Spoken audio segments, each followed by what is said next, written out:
دین مقدس اسلام میں شادی مستحب ہے یعنی عبادت ہے، اور جس نے شادی کر لی اس کا کم سے کم آدھا دین محفوظ ہو گیا۔ اس کا مطلب ہے کہ جتنے شادی شدہ ہے وہ 50% تو دیندار ہی ہیں۔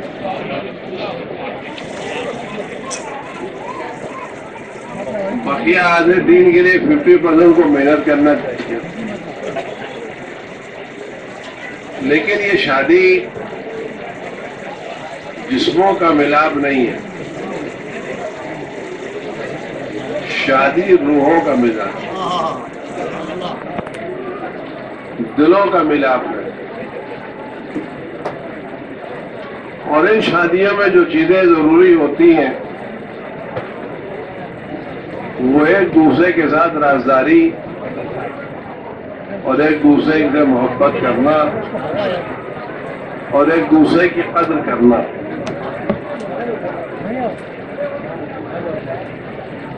آج کے زمانے میں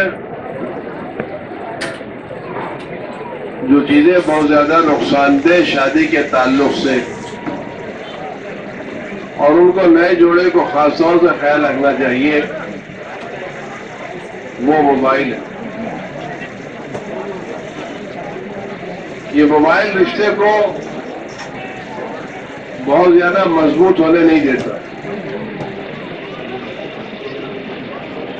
میں نے کئی جگہ پر یہ سفارش کی لوگوں سے اور خاص کر نئے جوڑوں سے جن کی نئی شادی ہوتی ہے کہ آپ کم از کم 6 مہینے تک اپنے بیڈ روم میں موبائل لے کے مت جائیں۔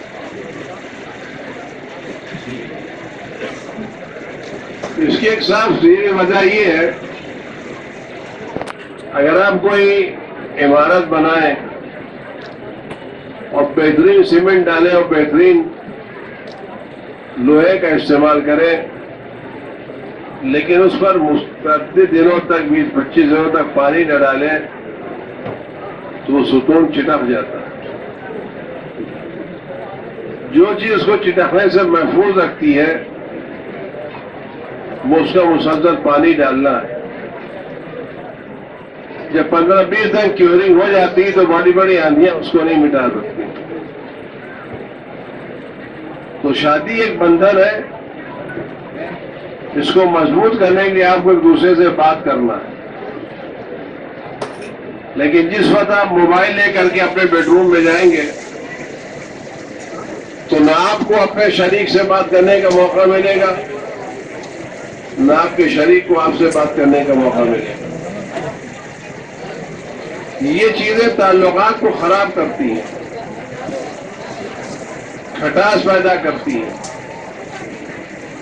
اور خاص کر اس صورت میں جب ایک دوسرے کے موبائل پر پاسورڈ لگا ہو۔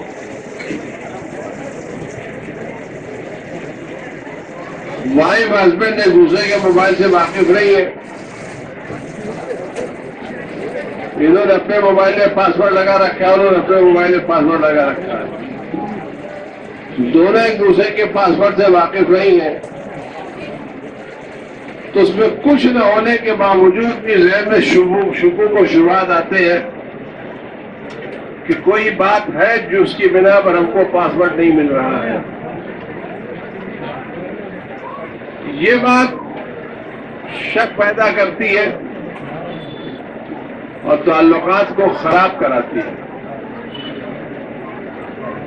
جب آپ ایک دوسرے کے محرم ہیں تو محرم سے جسمانی طور پر نہ رہے بلکہ فکری طور پر آپ ایک دوسرے کے محرم ہونا چاہیے۔ اور جو چیز شادی کو کامیاب بناتی ہے وہ نہ آپ کی دولت ہے، نہ آپ کی ڈگری ہے، اور نہ آپ کی شکل و صورت ہے، کیونکہ دیکھنے میں یہ آ رہا ہے کہ میاں بیوی دونوں مینیجر ہیں، وہ اپنے شعبے کے مینیجر ہیں، اپنے برانچ میں مینیجر ہیں، دونوں مینجمنٹ کا کورس پڑھے ہوئے ہیں اور دونوں مینیجر ہیں اور ان کے انڈر میں 25-50 لوگ کام کر رہے ہیں، لیکن یہ آفس کو سنبھالنے والے گھر کو سنبھال نہیں پاتے. یہ دو مینیجر اپنی شادی شدہ زندگی کو مینیج نہیں کر پاتے.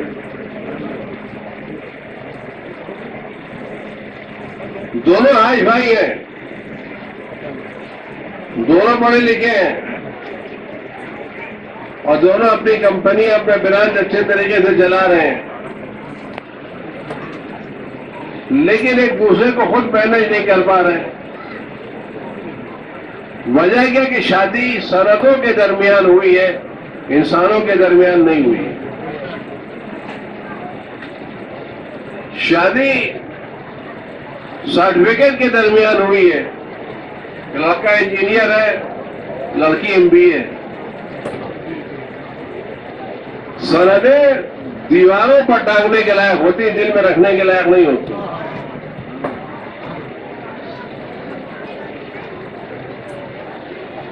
تو جو چیز نزدیک کرتی ہے وہ ایمان.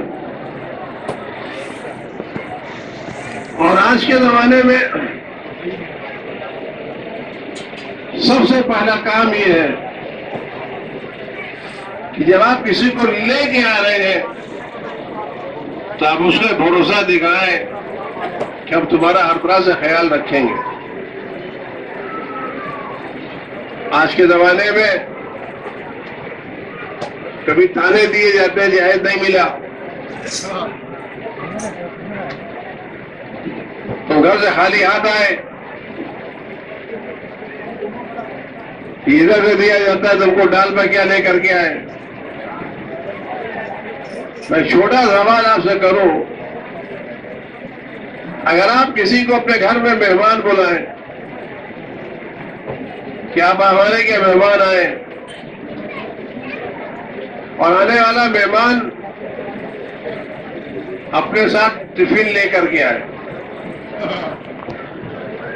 مجھے 2 دن آپ کیا رہنا ہے تو 2 دن کا کھانا لے کر کے آئے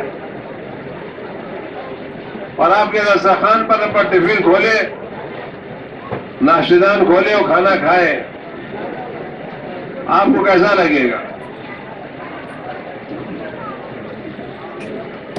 اچھا لگے گا یا برا لگے گا؟ اگر دعوت دی اس کو، وہ آیا، کہا میں آپ کے 2 دن رہنے والا ہوں، رشتے دار ساتھ لے کے آیا ہوں، میں اپنا کھانا خود کھا لوں گا. کہ نہیں آپ میری توہین کر رہے ہیں، بے عزتی کر رہے ہیں. جب میں نے آپ کو بلایا ہے تو جو میں نے کیا میں کھلاؤں گا، آپ کا ناشتہ کرو. تو اگر آنے والا مہمان ناشتہ دان لے کے آئے تو آپ کی بے عزتی ہے، بے حرمتی ہے. اور جس لڑکی کو لے کے آ رہا آپ اسے جہیز مانگیے.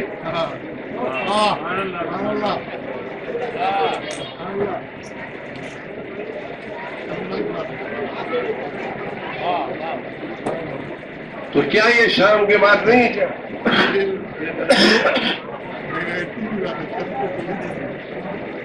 یا آپ کو ہمارے گھر میں رہنا ہے تو اپنا بیڈ لے کے آئیے، بیٹھنا ہے تو صوفہ لے کے آئیے، کھانا لانا دے کر کے آئیے.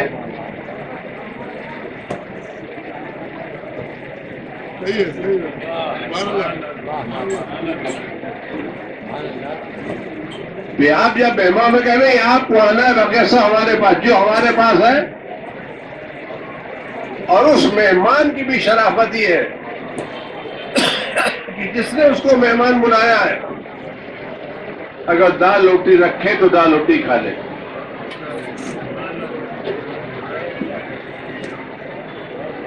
جو کھانا کھلائے وہ کھا لینا چاہیے،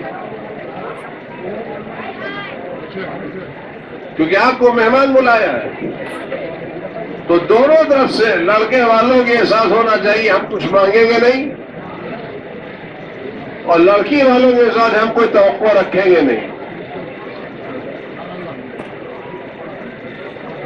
شادی کے کامیاب ہونے میں گر میں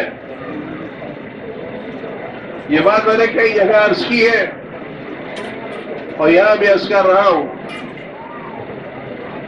یہ چھوٹا سا فارمولہ ہے. اگر آپ اس چھوٹے سے فارمولے پر عمل کریں گے تو زندگی بھر آپ کی زندگی سکھ سے گزرے گی. وہ فارمولہ دو چیزیں ہیں: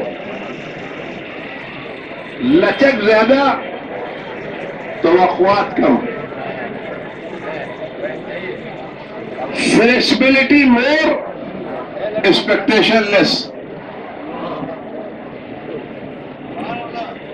اگر آپ کے یہاں فلیکسیبلٹی، لچک زیادہ ہے اور توقع زیادہ ہے تو کام لے کے آپ کے لچک زیادہ ہونا چاہیے اور توقعات کم ہونا چاہیے. اگر صبح ایک پیالی چائے نہ ملے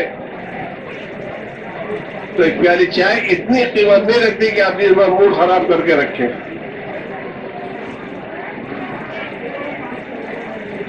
یہ لڑکی کو کسی موقع پر کہیں جانے کی اجازت نہ ملے تو ایک موقع اتنا نہیں کہ آپ زندگی خراب کر کے بیٹھ جائیں.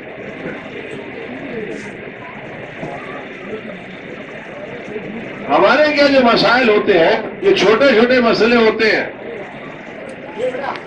اور ایک بات میں کروں مولانا کہ الحمدللہ آپ دونوں کے ایک دوسرے کے رازدار ہیں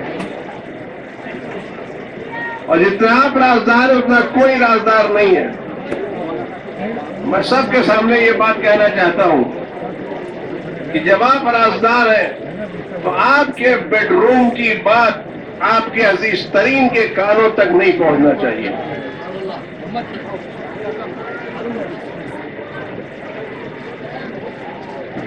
اگر آپ نے اپنے بیڈ روم کی باتیں باہر تک پھیلائی تو آپ خود اپنے ہاتھوں سے اپنی زندگی کو خراب کریں گے. شادی لڑکے اور لڑکی کے درمیان ہوئی ہے، سمدھی اور سمدھن کے درمیان نہیں ہوئی ہے.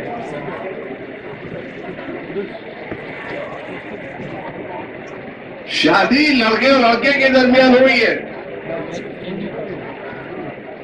شادی ساس سسر کے درمیان نہیں ہوئی ہے.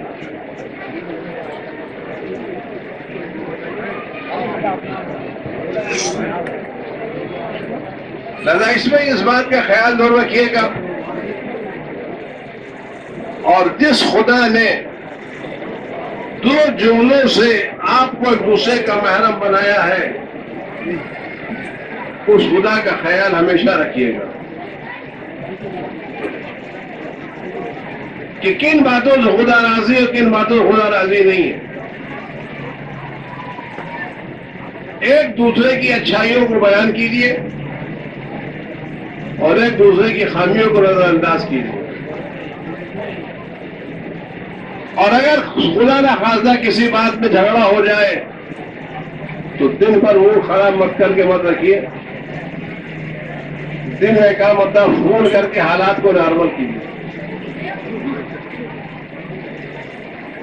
گھر جب آپ واپس آئے تو آپ کا ماحول نارمل ہو چکا ہو. ایک دوسرے کو چاہیے ایک دوسرے اظہار محبت کیجیے، ایک دوسرے کی اچھائیوں کی قدر کیجیے، ایک دوسرے کی کوتاہیوں کو معاف کیجیے اور ایک دوسرے کے ساتھ اچھی زندگی بسر کرنے کی کوشش کیجیے. قدم قدم پر خدا اور رسول کو یاد رکھیے.